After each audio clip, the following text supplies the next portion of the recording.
Hello everyone. Easy physics by N K channel पर आप सबका बहुत बहुत स्वागत है। आज की इस वीडियो में जिन टॉपिक को अपन पढ़ने वाले हैं उनमें सबसे पहले है चुंबकीय क्षेत्र की तीव्रता। उसके बाद में किसी छड़ चुंबक या जिसे अपन दंड चुंबक कहते हैं उसके एक्स के ऊपर किसी बिंदु पर चुंबकीय क्षेत्र की तीव्रता। और जो अपना तीसरा पॉइंट रहेगा वो किसी छड़ चुंबक के निरक्ष रेखा के ऊपर किसी बिंदु पर चुंबकीय क्षेत्र की तीव्रता। इन तीनों टॉपिक्स के बारे में आज अपन विस्तार पूर्वक चर्चा करेंगे। पहले अपन इसमें पढ़ते हैं चुंबकीय क्षेत्र की तीव्रता।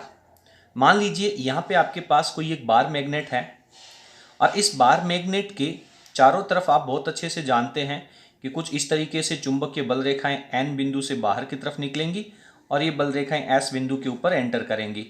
यानी मेरे कहने का मतलब ये है कि इस चुंबक के चारों तरफ चुंबकीय क्षेत्र उत्पन्न हो जाएगा। मान लीजिए इस पॉइंट के ऊपर चुंबकीय क्षेत्र है वो आपका है बी। पर्टिकुलर पॉइंट पे अपन बहुत अच्छे से जानते हैं कि इस चुंबक से जैसे जैसे अपन दूर जाएंगे, बाहर की तरफ जाएंगे, चुंबकीय क्षेत्र की तीव्रता है वो कम होती जाएगी और जैसे जैसे अपन ध्रुव के नज़दीक पहुंचेंगे चुंबकीय क्षेत्र की तीव्रता है वो बढ़ती जाएगी। इसका मतलब क्या है, इसकी परिभाषा अपन कैसे रखेंगे। अपन ने पढ़ा है कि चुंबक के जो दो ध्रुव होते हैं उन दोनों ध्रुवों के बीच में, दो ध्रुव मतलब दो अलग अलग चुंबक के, एक चुंबक मेरे पास ये है और दूसरी चुंबक मेरे पास ये है। इन दोनों चुंबक के जो ध्रुव हैं इनके बीच में लगने वाला जो बल है उस बल का फॉर्मूला अपन ने पढ़ा है F बराबर म्यू नॉट अपॉन 4 पाई। ये कांस्टेंट राशि दोनों ध्रुवों की ध्रुव प्रबलताओं का गुणनफल और इनके बीच की दूरी के वर्ग के व्युत्क्रमानुपाती होता है ये बल। तो इस पॉइंट के ऊपर एक तो ध्रुव ये हो गया और दूसरा ध्रुव मैं यहाँ पे लेके आता हूँ किसी दूसरी चुंबक का और जिसकी ध्रुव प्रबलता दे रखी है मेरे को m। तो आप जानते हैं कि इन दोनों चुंबक के जो ध्रुव हैं उनकी प्रबलताओं का मान यदि बढ़ेगा तो इन दोनों के बीच में लगने वाला जो बल है वो भी बढ़ेगा। यदि दोनों ये जो ध्रुव हैं वो समान प्रकृति के हैं तो प्रतिकर्षण बल और विपरीत प्रकृति के हैं तो इनके बीच में आकर्षण बल लगेगा। लेकिन यदि इस ध्रुव की प्रबलता का मान मैं बढ़ाऊंगा तो इनके बीच में लगने वाला बल है वो बढ़ जाएगा। तो इसका मतलब इस पॉइंट के ऊपर बल का जो मान है वो ध्रुव प्रबलता के ऊपर डिपेंड करता है। और यदि मैं इस ध्रुव प्रबलता का मान एकांक कर दूं, कितना कर दूं, एकांक, एकांक ध्रुव प्रबलता के ऊपर लगने वाला बल यदि मैं निकाल लूं तो उसे अपन उस बिंदु के ऊपर चुंबकीय क्षेत्र की तीव्रता कहते हैं। उसके बाद में आप उस पॉइंट के ऊपर जितनी ज्यादा ध्रुव प्रबलता को रखेंगे उतना ही ज्यादा उनके बीच में बल लगेगा। तो एकांक ध्रुव प्रबलता बनाने के लिए मुझे यहाँ पे क्या करना होगा कि यहाँ पे मैंने जितनी प्रबलता का ध्रुव रखा है, मान लीजिए इस फॉर्मूले के अकॉर्डिंग मैं इसको m1 कह देता हूँ और इसको m2 कह देता हूँ। तो इस m1 का यदि मैं यहाँ पे भाग लगा दूंगा, जैसे ही मैं m1 का भाग लगाऊंगा यहाँ से m1 से m1 कैंसिल आउट हो जाएगा और ये जो वैल्यू है इसे अपन चुंबकीय क्षेत्र की तीव्रता कहते हैं और इसे अपन b से प्रदर्शित करते हैं।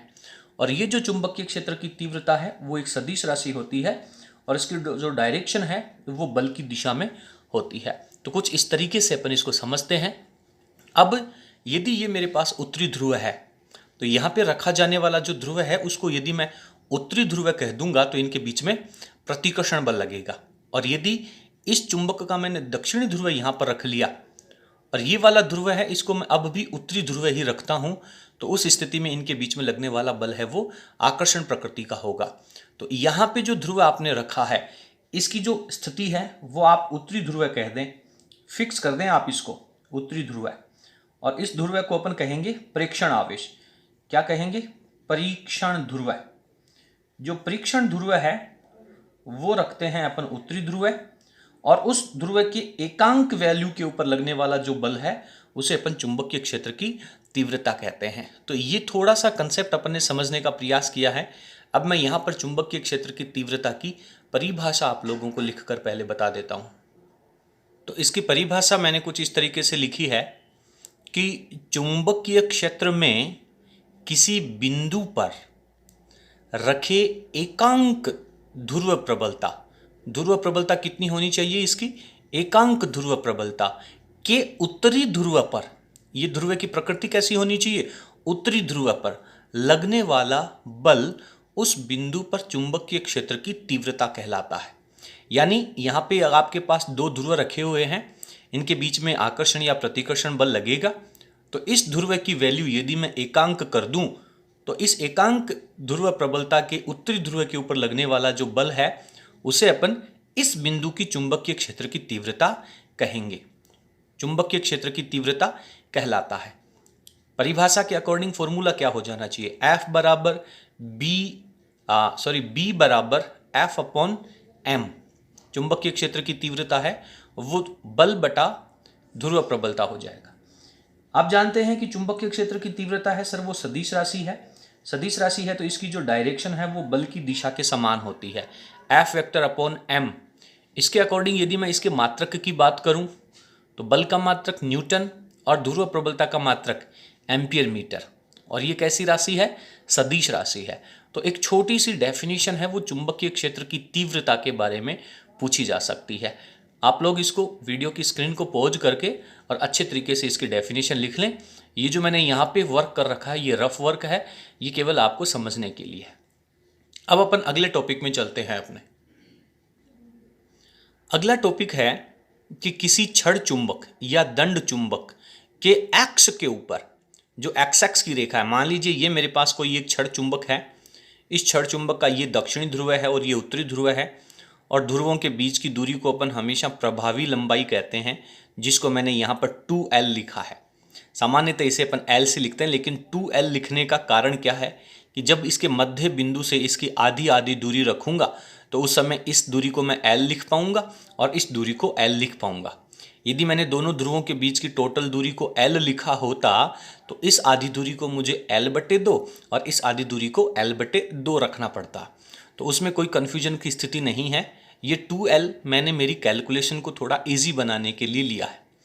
तो ये दंड चुंबक है, इसका जो एक्स है, एक्स किसे कहते हैं, दोनों ध्रुवों को मिलाने वाली रेखा, दोनों तरफ ये जो रेखा है इसे अपन अक्षीय रेखा कहते हैं।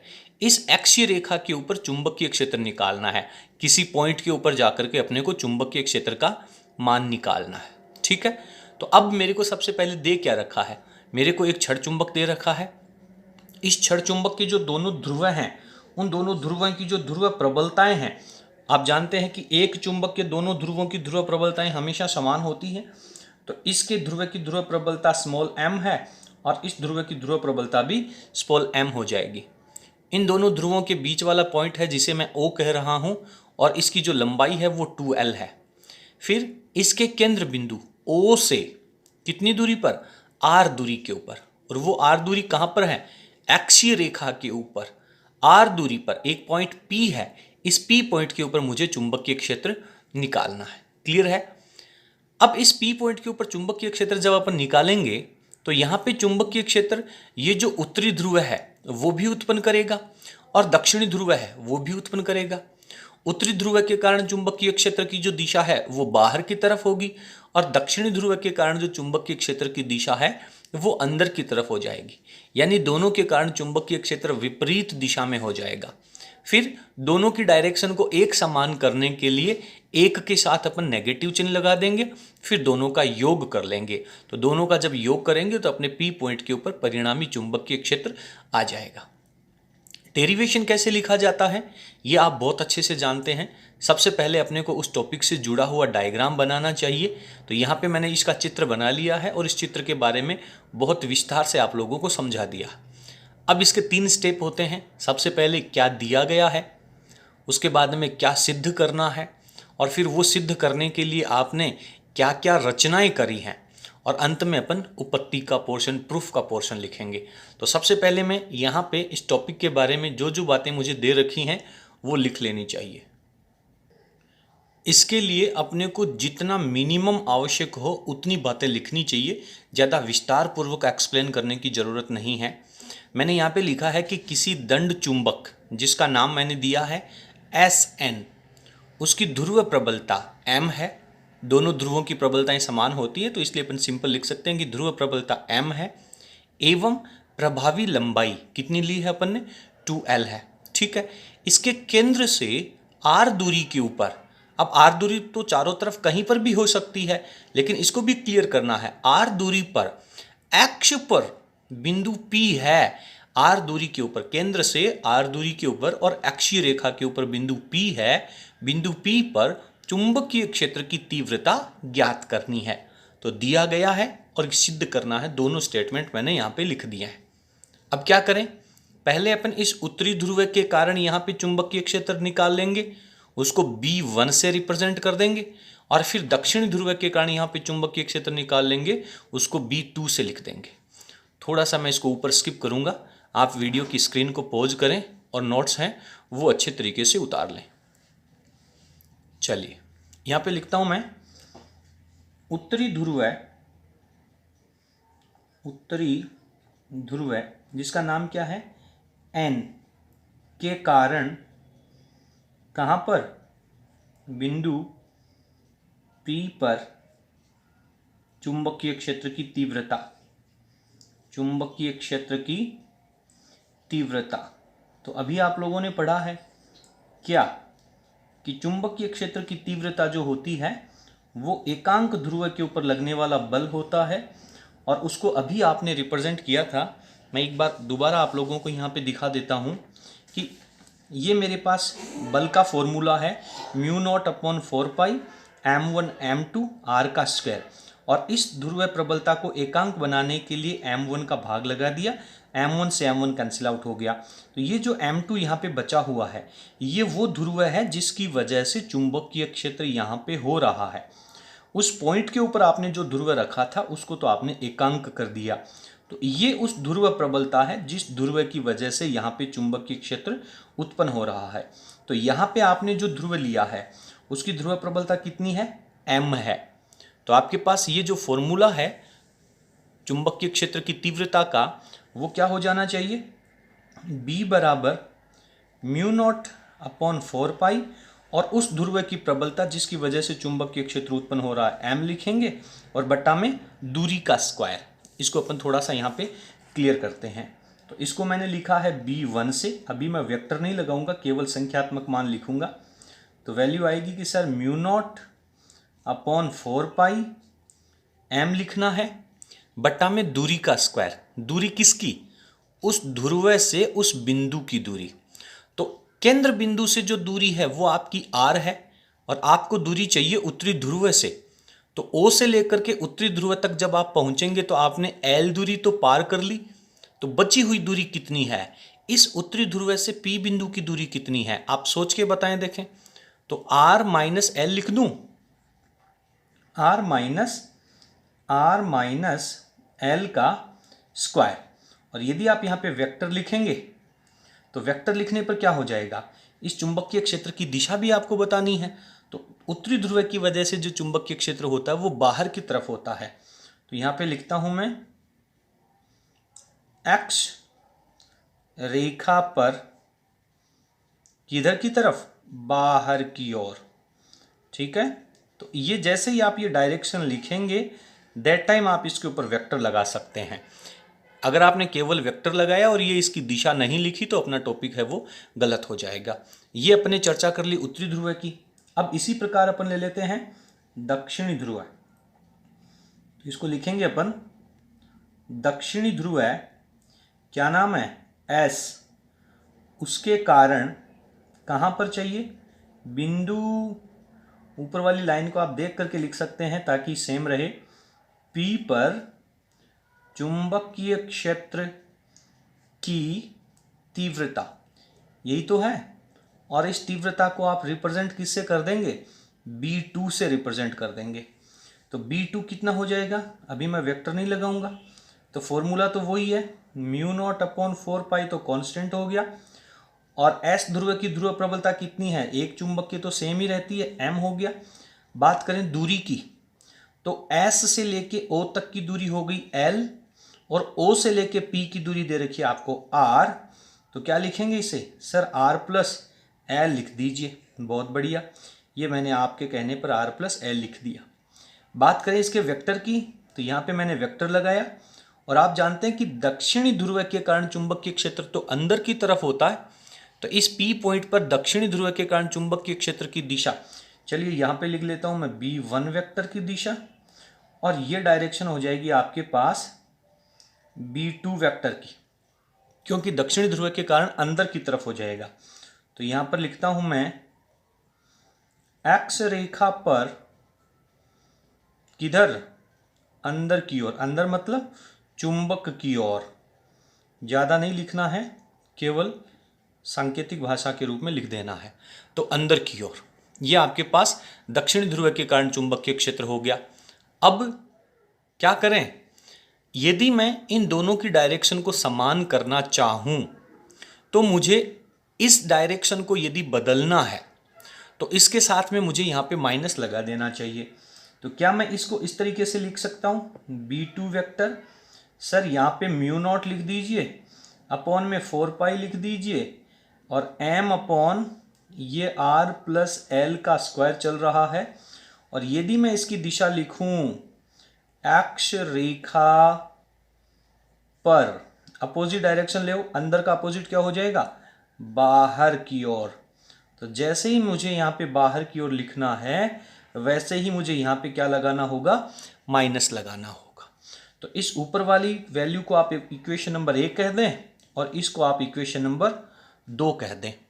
ठीक है, तो बिंदु P पर क्या करना, अब अपने को बिंदु P पर कुल चुंबकीय क्षेत्र, कुल चुंबकीय क्षेत्र यानी परिणामी तीव्रता क्या हो जाएगी, सर B वेक्टर बराबर दोनों ही चुंबकीय क्षेत्रों की तीव्रताओं का योग कर दीजिए। तो B1 vector plus B2 vector, simple है, B1 vector plus B2 vector, रखें दोनों की वैल्यू। चलिए, तो इसको लिख दिया मैंने B वेक्टर। तो B1 वेक्टर कितना है, समीकरण नंबर 1 में देखें तो ये हो जाएगा आपके पास म्यू नॉट अपॉन 4 पाई m upon r minus L का स्क्वायर। फिर मुझे यहाँ पे प्लस लगाना चाहिए यहाँ पर, और अब मैं वैल्यू लिखूंगा B2 की, तो ये माइनस इस प्लस से मल्टीप्लाई होकर के माइनस में बदल जाएगा। तो म्यू नॉट अपॉन 4 पाई m upon r plus l का स्क्वायर। आपने यहाँ पे वेक्टर लगाया है, बहुत क्लियरली हर एक बात को अपन क्लियर करके चलेंगे। अगर आपने यहाँ पे वेक्टर लिखा है तो 100% आपको डायरेक्शन भी लिखनी पड़ेगी। तो इन दोनों की दिशाएं आपने क्या लिखी है, एक्स रेखा पर बाहर और ये भी एक्स रेखा पर बाहर। तो परिणामी इनकी जो दिशा है वो हो जाएगी एक्स रेखा पर बाहर। ठीक है, एक्स रेखा पर बाहर की तरफ। चलिए आगे इसको सॉल्व कर लीजिए। क्या सॉल्यूशन नज़र आ रहा है आप लोगों को, सर b की वैल्यू ले लें, अभी अपन वेक्टर नहीं लगाएंगे। तो म्यू नॉट अपॉन 4 पाई तो आपके पास कॉमन आ जाएगा, m भी कॉमन आ जाएगा, तो पहले में बचेगा 1 अपॉन r माइनस एल का स्क्वायर, और माइनस में बचेगा 1 अपॉन r प्लस एल का स्क्वायर। ठीक है, तो म्यू नॉट m को मैं ले लेता हूं बाहर, 4 पाई नीचे है ही सही, और अब आप इसको सॉल्व कर लीजिए। तो इसका सॉल्यूशन कैसे लिखें, सोच के देखो, इसका सॉल्यूशन कैसे लिखें। इसके सॉल्यूशन को मैं आप लोगों को यहाँ पे एक्सप्लेन करके बता देता हूँ।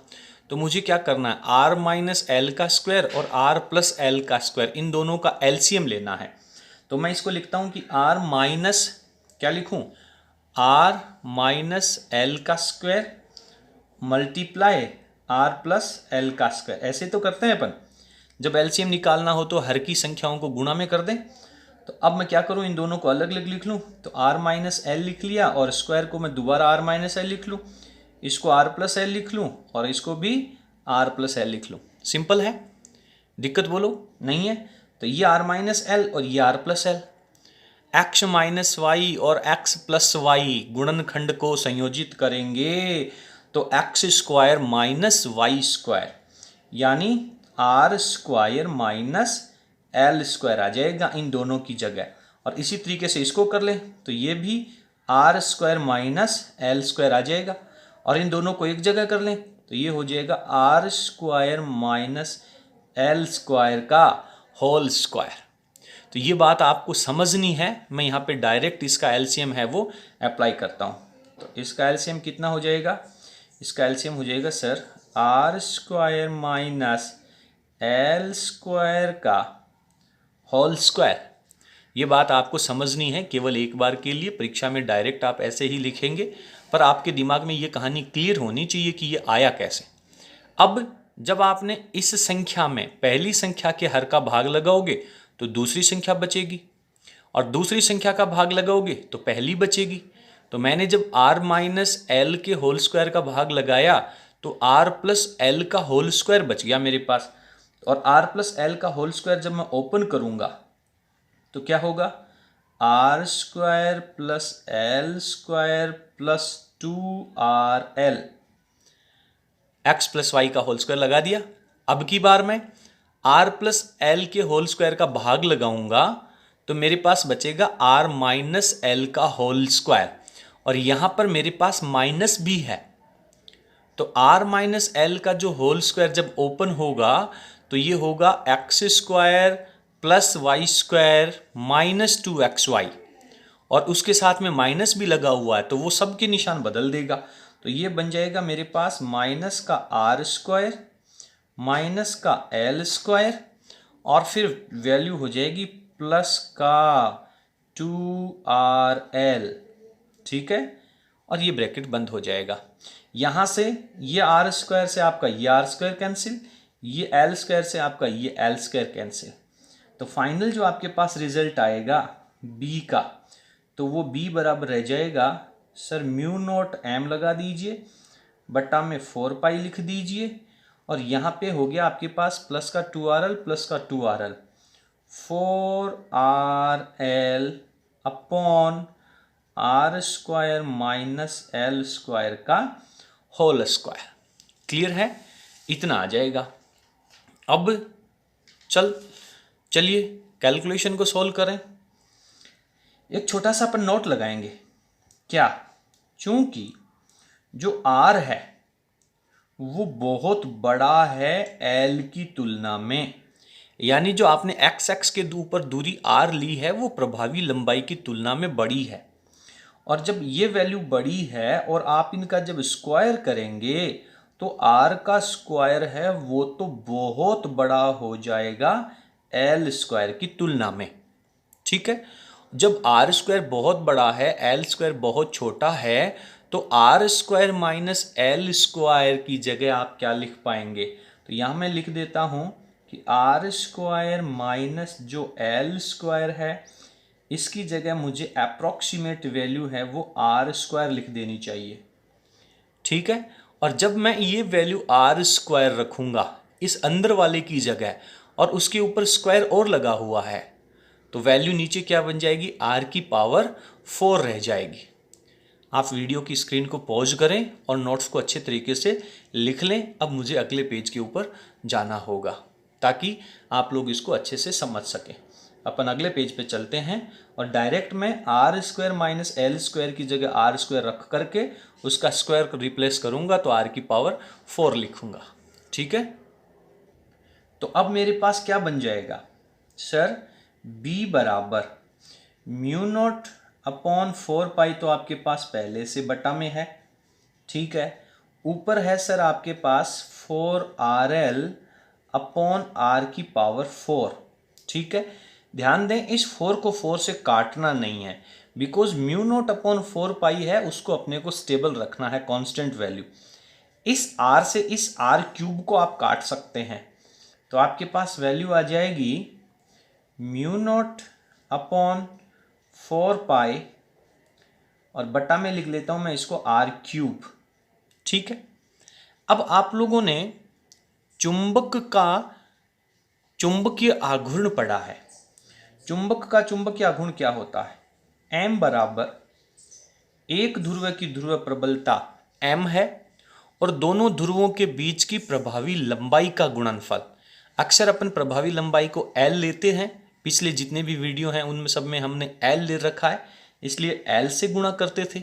लेकिन इस टॉपिक में आपने प्रभावी लंबाई कितनी ली है, इस टॉपिक में अपन ने प्रभावी लंबाई ली है 2L। तो m इंटू 2L जहां पर है उसकी जगह अपन कैपिटल M लिख सकते हैं। तो यहां से ये R आपका कैंसिल आउट हो गया, इसमें M भी आपके पास कॉमन था बाहर, वो भी अपने को यहाँ पे लेना है। तो ये जो m है और ये जो 4rl है, तो इस 4 में से 2 को तो गुणनफल में मैं बाहर ले आता हूं।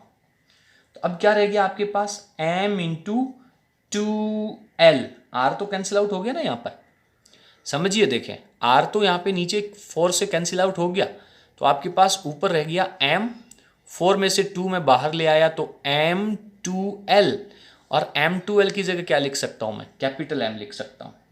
तो ये हो जाएगा आपके पास कैपिटल M। तो ये आपके पास इसका रिजल्ट आ जाता है, किसका, चुंबकीय क्षेत्र की तीव्रता का। कहां पर चुंबकीय क्षेत्र की तीव्रता, एक्स एक्स के ऊपर चुंबकीय क्षेत्र की तीव्रता, एक्स की रेखा के ऊपर चुंबकीय क्षेत्र की तीव्रता का फॉर्मूला आ जाता है। बहुत अच्छे तरीके से आप इसको पढ़ लें, याद कर लें। अब मेरे को एक बात समझ में और क्लियर करनी है कि ये जो चुंबकीय क्षेत्र है वो सदिश राशि है, और ये जो चुंबकीय आघूर्ण है वो भी सदिश राशि है। तो अब यहाँ पे यदि मैं वेक्टर लगाऊं तो इसमें क्या स्थिति आएगी। तो इसके लिए अपने को क्या करना है कि अभी आपने जो डायग्राम बनाया था उस डायग्राम में आपने कुछ इस तरीके की स्थितियां पढ़ी हैं। मैं यहाँ पे थोड़ा सा क्लियर कर दूं आपको कि डायग्राम में आपके पास ये स्थिति थी, यहाँ पे आपके पास S पॉइंट था, यहाँ पे N पॉइंट है, और परिणामी चुंबकीय क्षेत्र की दिशा जो आपने ले रखी है वो आपने एक्स एक्स की रेखा के ऊपर बाहर की तरफ ले रखी है। इसका जो टोटल रिजल्ट आपने जब बी वेक्टर से पहले वेक्टर नहीं लिखा था वहाँ पे फाइनल वैल्यू है वो एक्स एक्स के ऊपर बाहर की तरफ है, यानी इस पी पॉइंट के ऊपर आपके पास जो चुंबकीय क्षेत्र आया वो बाहर की तरफ आया। ये आपके पास चुंबकीय क्षेत्र की दिशा बचती है। और चुंबकीय आघूर्ण की डायरेक्शन क्या होती है सर, चुंबकीय आघूर्ण की दिशा होती है S से N की तरफ। तो यहाँ पे ये जो मेरे पास M है इसकी डायरेक्शन क्या है, ये S से N की तरफ यही डायरेक्शन है। तो M की दिशा और चुंबकीय क्षेत्र की दिशा, दोनों की दिशाएं एक ही दिशा में है। क्या आपको ये बात क्लियर है कि चुंबकीय क्षेत्र की जो तीव्रता है उसकी दिशा और M की दिशा दोनों एक ही डायरेक्शन में है। चुंबकीय क्षेत्र की दिशा आपके पास एक्स एक्स के ऊपर बाहर की तरफ आ रही है, और जो चुंबकीय आघूर्ण है उसकी दिशा आप जानते हैं S से N की तरफ है, तो यहाँ पे S से N की तरफ सेम डायरेक्शन है। तो इसलिए जब अपन इसको वेक्टर फॉर्म में लिखेंगे तो वेक्टर फॉर्म में लिखने पर आप B के ऊपर वेक्टर लगा दें और M के ऊपर वेक्टर लगा दें। तो ये आपके पास X के ऊपर, यहाँ पे मैं लिख देता हूँ X, यानी छड़ चुंबक के X के ऊपर किसी पॉइंट पर चुंबकीय क्षेत्र की तीव्रता का फॉर्मूला आता है 2 म्यू नॉट अपॉन 4 पाई। अब आप इस 2 को इस 4 से काटें नहीं, इस बात का आप ध्यान रखें, क्योंकि म्यू नॉट की जब अपन वैल्यू रखेंगे तो म्यू नॉट की वैल्यू होती है 4 पाई इंटू 10⁻⁻7। तो उस समय आप उस 4 पाई को इस 4 पाई से कैंसिल आउट कर सकते हैं। तो एक्स एक्स के ऊपर चुंबकीय क्षेत्र की तीव्रता आई 2 म्यू नॉट अपॉन 4 पाई M upon R cube. Clear है स्थिति। चलिए, तो ये अपना पहला टॉपिक है वो यहाँ पे कंप्लीट हो जाता है। अब इसी तरीके से अपना इसका दूसरा टॉपिक बनेगा, ये तो अपन ने एक्स एक्स की रेखा पे पढ़ा है, अब अपन पढ़ेंगे निरक्ष की रेखा के ऊपर चुंबकीय क्षेत्र की तीव्रता किस तरीके से सॉल्व करते हैं। चलिए आगे बढ़ते हैं। अगला टॉपिक है दंड चुंबक के निरक्ष पर चुंबकीय क्षेत्र। यह आपके पास अगेन कोई बार मैग्नेट है, छड़ चुंबक है, इधर आपने दक्षिणी ध्रुव और यहाँ पे उत्तरी ध्रुव लिया है, इसको मिलाने वाली रेखा इसका एक्स कहलाती है, और इसके मध्य बिंदु जिसे अपन इसका केंद्र बिंदु कहते हैं उससे लंबवत गुजरने वाली जो रेखा है उसे अपन निरक्ष रेखा या विषुवतीय रेखा कहते हैं। तो इस विषुवतीय रेखा के ऊपर आपको कोई एक पर्टिकुलर पॉइंट लेना है, निश्चित पॉइंट लेना है, और उस पॉइंट के ऊपर आपको चुंबकीय क्षेत्र निकालना है। तो वो पॉइंट कहाँ होना चाहिए, बहुत सारे पॉइंट हो सकते हैं। तो एक पॉइंट की फिक्स पोजीशन लेने के लिए मान लीजिए ये वाला वो पॉइंट है और इस पॉइंट का नाम P है, और इस पॉइंट की जो डिस्टेंस है इसके केंद्र बिंदु से वो कितनी है, R दूरी है। तो इस R दूरी के ऊपर अपने को चुंबकीय क्षेत्र की तीव्रता निकालनी है। अगेन इसकी जो ध्रुव प्रबलताएं हैं वो मैं mm ले लेता हूँ, और इसकी जो प्रभावी लंबाई है उसको अपन 2l कह देते हैं। तरीका वही रहेगा, क्या दे रखा है, क्या ज्ञात करना है, उत्तरी ध्रुव के कारण चुंबकीय क्षेत्र, दक्षिणी ध्रुव के कारण चुंबकीय क्षेत्र। सदिश लगाओगे तो आपको दिशा भी लिखनी है, सदिश नहीं लगाओ तो केवल संख्यात्मक मान लिखना है। और उसके बाद में दोनों का जब अपन योग करेंगे तो परिणामी चुंबकीय क्षेत्र आ जाएगा। लेकिन यहाँ पे अपन इनका सीधा योग नहीं करेंगे, तो क्या करेंगे, यहाँ पे अपन इन चुंबकीय क्षेत्रों को घटकों में वियोजित करेंगे। तो घटकों में वियोजित करने के लिए पहले तो मुझे इस P पॉइंट की दूरी चाहिए। कहाँ से, इस दक्षिणी ध्रुव से भी इसकी दूरी चाहिए और इस उत्तरी ध्रुव से भी इसकी दूरी चाहिए। तो दूरी कितनी हो जाएगी, कैलकुलेट करें, देखें, मिला दें आप इनको सीधा। इस तरीके से जब अपन यहाँ पे मिलाएंगे तो ये दूरी हो जाएगी। तो यहाँ पे आपको नज़र आ रहा होगा कि एक समकोण त्रिभुज बन गया और ये इसका आधार है। ये दूरी कितनी है, आधी दूरी L है और ये इसका लंब है, ये R हो जाएगा। तो आधार और लंब यदि आपके पास हैं तो आप इस कर्ण को, हाइपोटेन्यूज को कैलकुलेट कर सकते हैं। क्या, L का स्क्वायर प्लस R का स्क्वायर और इनका रूट हो जाएगा। इसी तरीके से इस N पॉइंट की भी यहाँ से डिस्टेंस निकाल लेते हैं और इस N पॉइंट की जो डिस्टेंस है वो भी सेम हो जाएगी। तो इसकी जो दूरी है वो भी मैं यहाँ पे लिख लेता हूँ, root L square plus R का स्क्वायर। क्लियर है, दूरी अपनी क्लियर हो जाती है। अब अपन बात करते हैं कि ये जो भुजा है, जो लंब की भुजा है, वो दोनों में सेम है, आधार दोनों में सेम है, कर्ण दोनों में सेम है। तो इन दोनों का जो एंगल बनेगा, थीटा कोण बनेगा, जो यहाँ पे एंगल बन रहा है इसको मैं थीटा कह रहा हूँ और यहाँ पे जो एंगल बन रहा है वो भी अपना कोण थीटा है। तो ये दोनों कोण क्या हो जाएंगे, बराबर हो जाएंगे। अब उत्तरी ध्रुव के कारण जो चुंबकीय क्षेत्र होता है उसको आप बहुत अच्छे से जानते हैं, किधर की तरफ होता है, बाहर की तरफ होता है। तो ये मेरे पास उत्तरी ध्रुव के कारण चुंबकीय क्षेत्र आ जाता है और इसको मैं कह देता हूँ B1 वेक्टर। इसी तरीके से दक्षिण ध्रुव के कारण चुंबकीय क्षेत्र की दिशा किधर की तरफ होती है, आप जानते हैं दक्षिण ध्रुव के कारण चुंबकीय क्षेत्र तो अंदर की तरफ होता है और इसको मैं कह दूंगा B2 वेक्टर। ठीक है, अब अपन यहाँ पे इस क्षैतिज भुजा के समांतर एक दूसरी भुजा खींचते हैं, दूसरी रेखा खींचते हैं जो क्षैतिज के समांतर है। जब ये वाली लाइन आप खींचेंगे तो सबसे पहले आप इन कोणों का निर्धारण करें कि इस क्षैतिज के साथ में ये जो B1 है वो कितना कोण बना रहा है। देखें, ये दो समांतर रेखाएं, ये एक तिरछी रेखा काट रही है, एक की तरफ बनने वाले कोण हैं उनको अपन संगत कोण कहते हैं। तो ये एंगल थीटा है, तो यहाँ वाला एंगल भी आपका थीटा हो जाएगा। और इसी तरीके से जब दो समांतर रेखाओं को एक तिरछी रेखा काटे तो यहाँ पे जो कॉर्नर में Z की आकृति में कोण बनेंगे, ये वाले कोण जिन्हें अपन एकांतर कोण कहते हैं, तो एकांतर कोणों का मान भी क्या होता है, बराबर होता है। तो अपने पास ये जो दोनों एंगल हैं इनकी वैल्यू भी आ जाती है। अब जब इनकी वैल्यू आ जाएगी तो एक तो B1 वेक्टर है वो इन दोनों लंबवत भुजाओं के बीच में है, एक ये B2 वेक्टर है वो इन दोनों लंबवत भुजाओं के बीच में है। तो अब अपन इनको घटकों में तोड़ सकते हैं। तो ये जो आपके पास B1 की स्थिति है, ये B1 की स्थिति है वो इस तरीके से हो जाएगी। यहाँ पे मेरे पास ये जो रेड पेन है वो B1 की डायरेक्शन में है और इस नीचे वाली भुजा के साथ ये थीटा का कोण बना रहा है। तो जिस भुजा के साथ थीटा का कोण बनता है वो कोस का घटक और जिसके साथ कोण नहीं बनता है वो साइन का घटक हो जाएगा। तो इनको जब मैं घटकों में यहाँ पे तोड़ूंगा तो इस B1 को इस नीचे वाली भुजा के साथ लिख सकता हूँ मैं B1 कॉस थीटा और इसका जो दूसरा घटक है वो हो जाएगा B1 साइन थीटा। इसी तरीके से इस B2 को तोड़ लें तो इस B2 के दोनों तरफ जो लंबवत भुजाएं हैं उनमें से जिसके साथ कोण दे रखा है वो कोस का घटक हो जाएगा।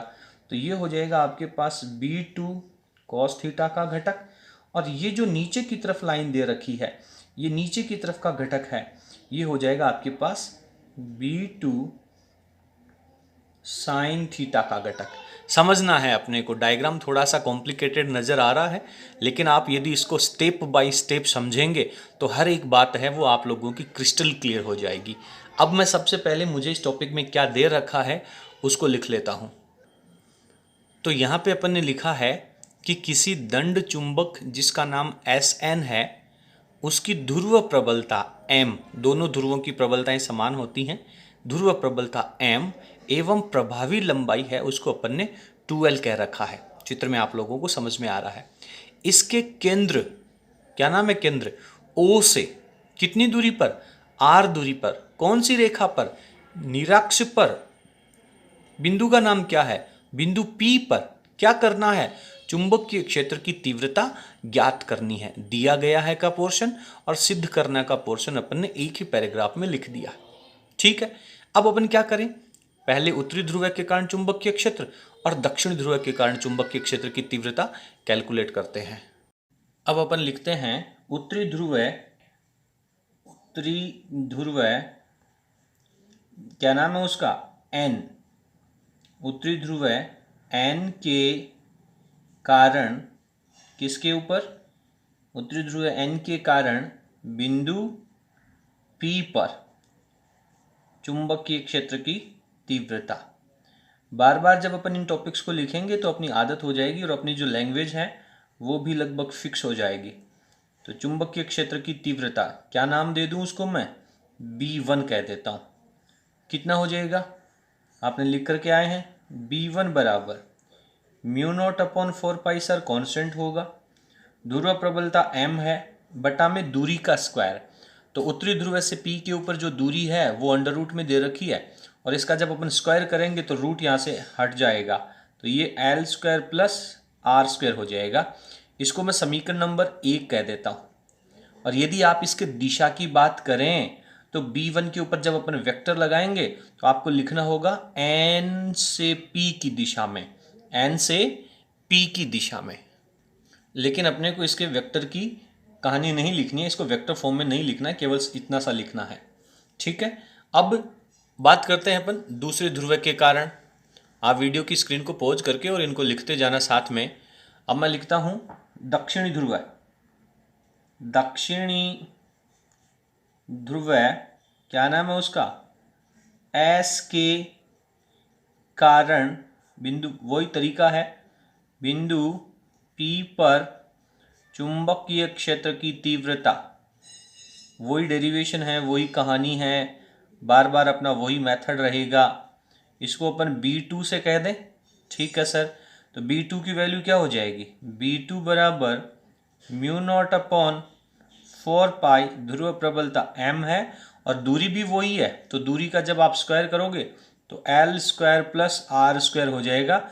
ये समीकरण नंबर 2 हो जाएगी। तो अपन यहाँ पे लिखेंगे कि जो B1 है उसका यदि आप वेक्टर लें और B2 है उसका यदि आप वेक्टर लें, तब तो ये दोनों बराबर नहीं आते। बराबर क्यों नहीं आते, क्योंकि B1 की डायरेक्शन कुछ और है और B2 की डायरेक्शन कुछ और है।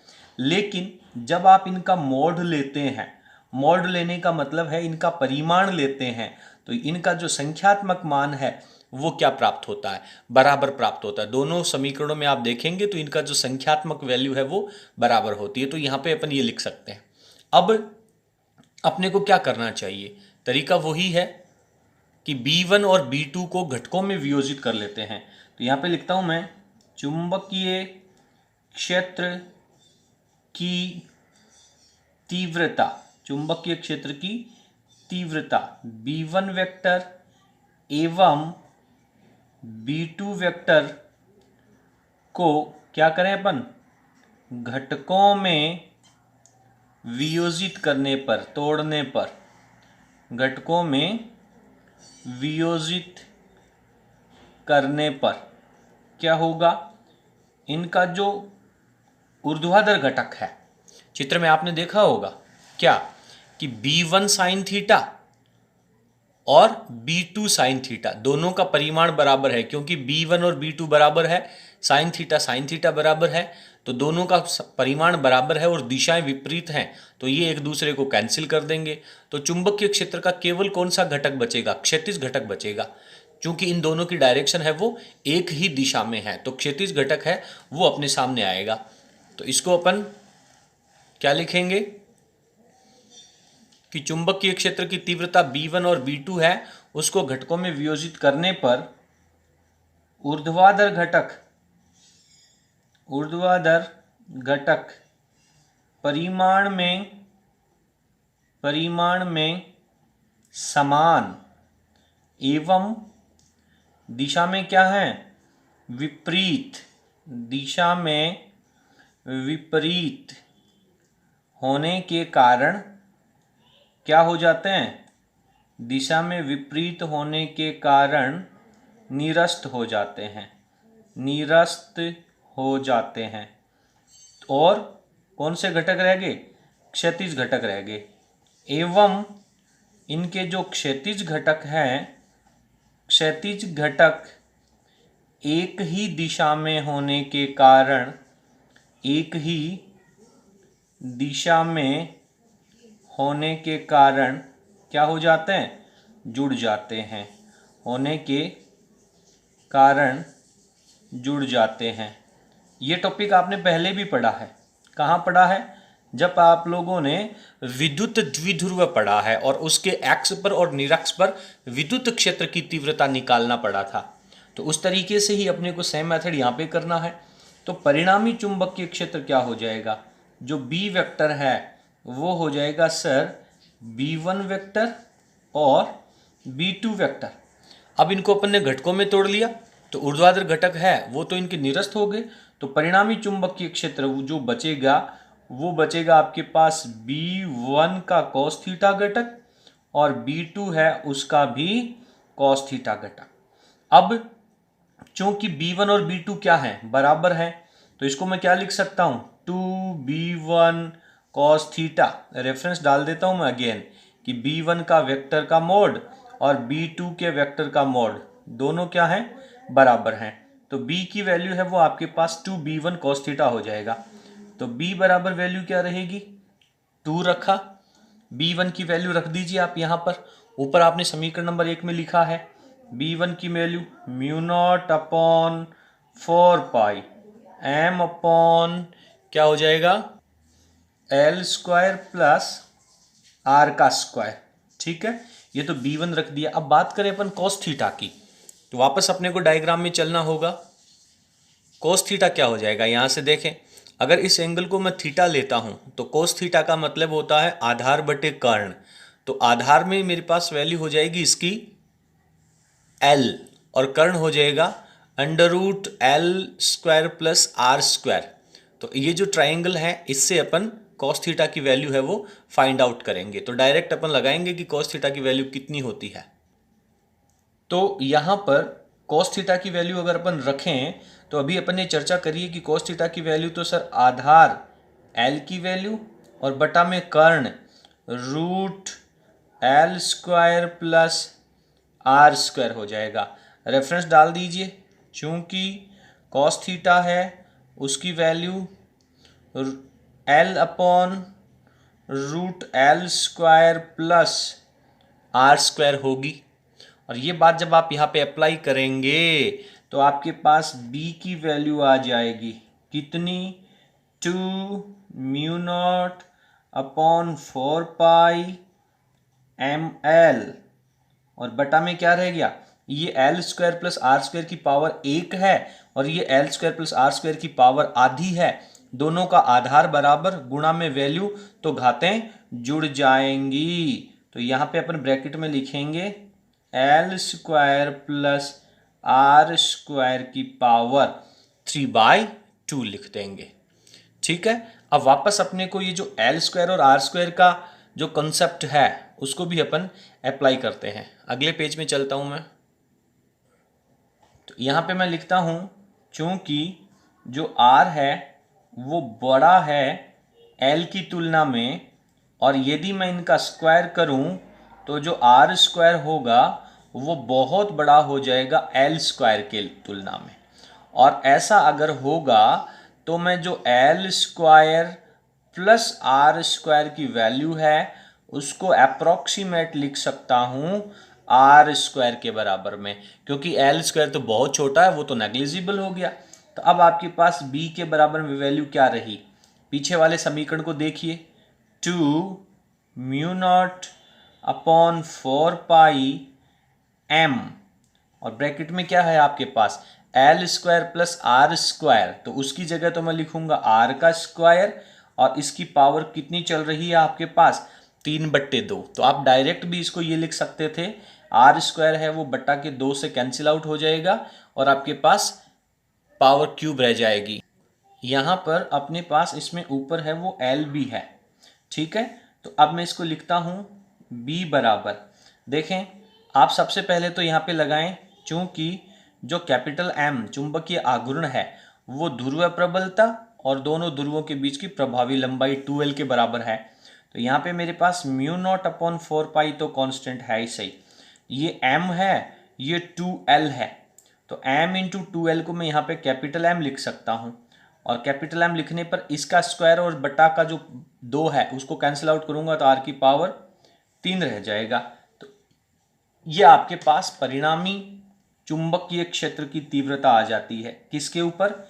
निरक्ष के बिंदु के ऊपर चुंबकीय क्षेत्र की तीव्रता का फॉर्मूला आ जाता है। यहाँ पे मैं लिख देता हूँ, कहाँ पर है ये? निरक्ष पर है, ठीक है। अब अपन बात करते हैं इसके वेक्टर फॉर्मेशन की। तो चुंबकीय क्षेत्र की तीव्रता, इसको मैं वेक्टर में लिखूंगा और चुंबकीय आघूर्ण है इसको भी मैं वेक्टर में लिखूंगा, लेकिन डायग्राम में चल करके मुझे ये कंफर्म करना पड़ेगा कि क्या दोनों की डायरेक्शन समान है या विपरीत है या कोई अनदर डायरेक्शन है। तो इसके लिए अपने को वापस एक बार डायग्राम में चलना होगा, फिर अपन इस फॉर्मूले को क्लियर कर पाएंगे। डायग्राम देखें तो जैसा कि अपन इस चित्र में देख पा रहे हैं कि ये जो आपके पास B1 वेक्टर था, ये B2 वेक्टर था, इनके ऊर्ध्वाधर घटक कैंसिल हो गए, केवल ये क्षैतिज घटक बचा है। और ये जो क्षैतिज घटक है इसकी जो डायरेक्शन है वो आपके पास x की डायरेक्शन के विपरीत दिशा में है, इस दिशा में है, -x की डायरेक्शन में आ रहा है। और चुंबकीय आघूर्ण की दिशा क्या है? चुंबकीय आघूर्ण की दिशा होती है सर दक्षिणी ध्रुव से उत्तरी ध्रुव की तरफ। तो चुंबकीय आघूर्ण की दिशा है वो x की डायरेक्शन में है और चुंबकीय क्षेत्र की तीव्रता है वो -x की डायरेक्शन में है। ये दोनों दिशाएं एक दूसरे को बताती हैं कि इन दोनों की डायरेक्शन विपरीत दिशा है। तो विपरीत दिशा को एक ही दिशा में बदलने के लिए अपन माइनस के चिन्ह का प्रयोग करेंगे। देखें तो अब यहाँ पर क्या करते हैं, यहाँ पे B वेक्टर लगाया, M के ऊपर भी अपने को वेक्टर लगाना होगा और निरक्ष की स्थिति में अभी आपने देखा है कि चुंबकीय क्षेत्र की तीव्रता और चुंबकीय आघूर्ण है वो विपरीत दिशा में होते हैं, इसलिए यहाँ पे अपन ने नेगेटिव लगा दिया। तो इतना सा टॉपिक आता है आपके किसी छड़ चुंबक के निरक्ष के ऊपर चुंबकीय क्षेत्र की तीव्रता निकालने का। क्लियर है? अब अपन एक छोटा सा रिलेशन और लगाते हैं, नोट डाल करके अपन लिखते हैं। नोट डालने पर आपको मिलेगा क्या कि Bx की जो स्थिति है उसमें आपके पास फॉर्मूला आया था 2μ0/4πm/r³ और ये जो μ0m/4πr³ है इसकी जगह लिख सकता हूं मैं B निरक्ष, यानी कि निरक्ष के ऊपर जो चुंबकीय क्षेत्र है उसका दोगुनी वैल्यू x के ऊपर प्राप्त होती है अगर आप बिंदुओं की दूरी केंद्र से बराबर रखें तो। यानी केंद्र से 5 सेंटीमीटर दूरी x की स्थिति, केंद्र से 5 सेंटीमीटर दूरी निरक्ष की स्थिति, जो निरक्ष का चुंबकीय क्षेत्र आपको मिलेगा उसकी दोगुनी वैल्यू, डबल वैल्यू है वो x के ऊपर आपको प्राप्त होगी। पहली शर्त यह है कि दूरियां हैं वो बराबर होनी चाहिए। और यदि आप इनके वेक्टर की बात करें तो अभी आपने कहानी पढ़ी है कि दोनों का जो वेक्टर है वो अपोजिट डायरेक्शन में होता है। तो ये संबंध है वो आप लोगों को याद होना चाहिए। कई बार यहाँ से इस टॉपिक के ऊपर डायरेक्ट क्वेश्चन पूछे जा सकते हैं। तो इस प्रकार से आज के इस वीडियो में अपन ने शुरुआत करी चुंबकीय क्षेत्र की तीव्रता की परिभाषा से। उसके बाद में छड़ चुंबक के x के ऊपर चुंबकीय क्षेत्र का परिमाण क्या आता है और छड़ चुंबक के निरक्ष के ऊपर चुंबकीय क्षेत्र का फॉर्मूला क्या आता है। x और निरक्ष के जो फॉर्मूले हैं उन दोनों में अंतः संबंध क्या होता है। तो इस प्रकार से आज का जो अपना टॉपिक है वो यहाँ पे कंप्लीट हो जाता है। उम्मीद करते हैं कि आप लोगों को आज का टॉपिक समझ में आया होगा। अगर आपको हमारा वीडियो, हमारा जो टॉपिक है वो पसंद आया हो तो प्लीज़ आप इस वीडियो को लाइक ज़रूर करें और आपके जितने भी फ्रेंड्स हैं या जितने भी व्हाट्सएप ग्रुप में आप लोग जुड़े हुए हैं, अगर आपने पहले भी इन वीडियोस को शेयर कर रखा है तो एक बार पुनः आप इनको शेयर करें और अपने दोस्तों से इन्हें सब्सक्राइब करने के लिए आग्रह ज़रूर करें। बहुत बहुत धन्यवाद। Thank you. पूरा सिलेबस पढ़ने के लिए बने रहिए हमारे channel easy physics by NK पर। Thank you.